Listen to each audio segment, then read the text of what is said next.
back then in secondary school, when I was in secondary school, what you call high school in some places, I had this teacher in my second year, GSS2. He was brought in as a new teacher to teach physical health education, PhD, what we call PhD then. And then, so I don't know what it's called now, but he was teaching us PhD. And he came in new, and there was something we discovered about him. His English was very, very bad. His English was very, very terrible. But the thing was, if he was teaching this thing, he was teaching it very well. He was giving us the exact points. He was giving us very, comprehensive notes. And then if we say we write a test or an exam, he sees somebody that is writing the writing, he's going to mark the person. He's going to give the person the mark. He's not confused about what he's doing. He was just not, fluent in English. He was not good with English at all.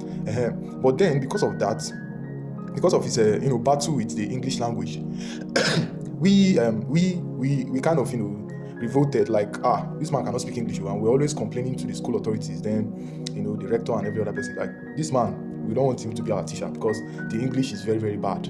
We kept on disturbing until they had to remove the man.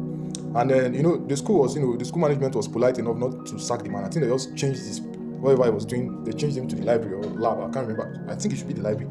They took him to the library to be working in the library. So, basically, he knew what he was doing it well. But the English language was very, very poor, and as young, naive people that we were, we just judged him based on his ability to speak English.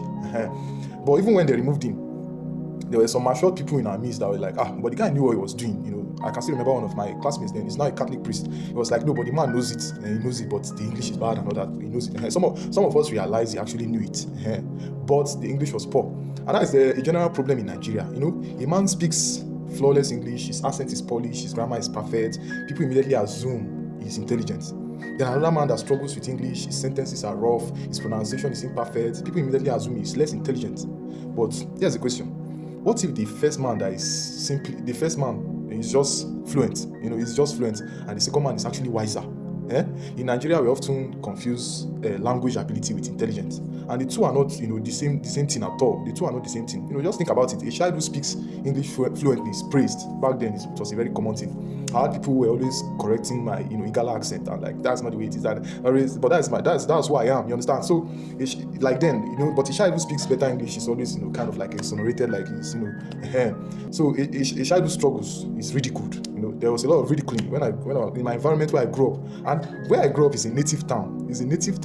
What do you expect from kids who grow up there? They should have their accent, but you see people who feel they are better because of the whole Western education stuff, and be like, no, don't talk like that. Even though it's outside the school environment, even though it's on your streets, you see people correcting each other for English and ridiculing people for the sake of English language.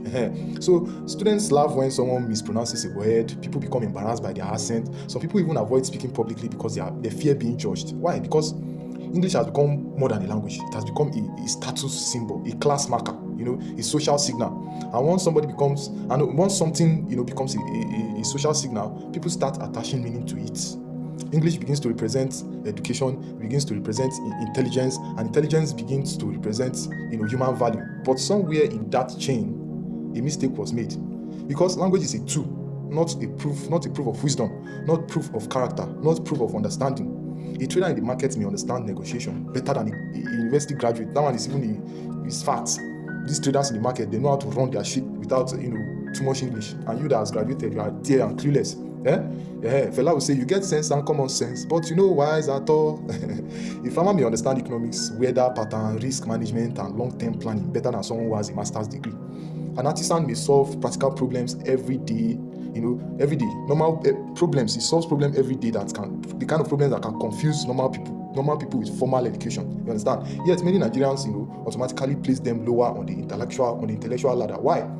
Because they don't speak the language. Because they don't speak the language of prestige. This mentality has, deep, historical roots.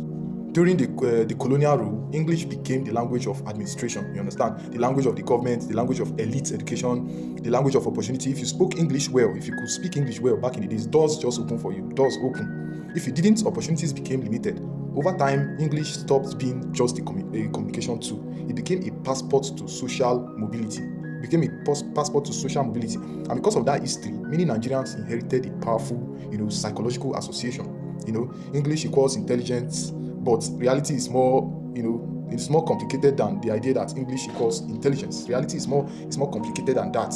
Some of the smartest people you will ever meet may not speak Polish English. That's just the fact. I've met many people like that. And some of the most foolish people you will ever meet may speak it very, very, very well, very perfectly. It has happened. I've seen people like that. This is because intelligence is not vocabulary. Intelligence is not accent. Intelligence is not pronunciation. Intelligence is the ability to understand, reason, adapt, create, and solve problems. And those abilities exist in our every language. Any language at all.